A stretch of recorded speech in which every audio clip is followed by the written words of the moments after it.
Hi నమస్తే, నేను మీ Ramya. Welcome back to Jasvi cooking recipes. ఈరోజు నేను జీరా మజ్జిగ ఎలా ప్రిపేర్ చేయాలో చూపిస్తున్నానండి. ముందుగా ఒక మిక్సీ జార్ తీసుకొని అందులో అరకప్పు పెరుగు వేసుకోవాలి. నేను ఇద్దరికి ప్రిపేర్ చేస్తున్నానండి. అరకప్పు పెరుగు వేసుకొని అలాగే 1 కప్ వాటర్ వేసుకొని అందులో 1 టేబుల్ స్పూన్ సాల్ట్ వేసుకోవాలి.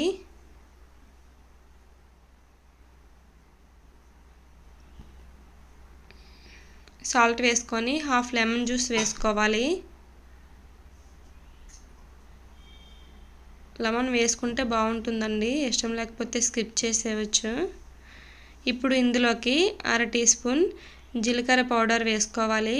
అలాగే 1/2 టీ స్పూన్ ధనియాల పౌడర్ వేసుకోవాలి.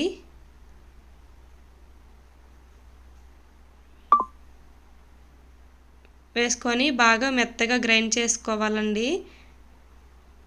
గ్రైండ్ చేసుకొని గ్లాస్లోకి సర్వ్ చేసుకోవడమే. ఇంతేనండి, రెడీ అయిపోయింది జీరా మజ్జిగ. ఈ రెసిపీ మీకు నచ్చినట్టయితే నా ఛానల్ని సబ్స్క్రైబ్ చేసుకోండి. Thank you for watching.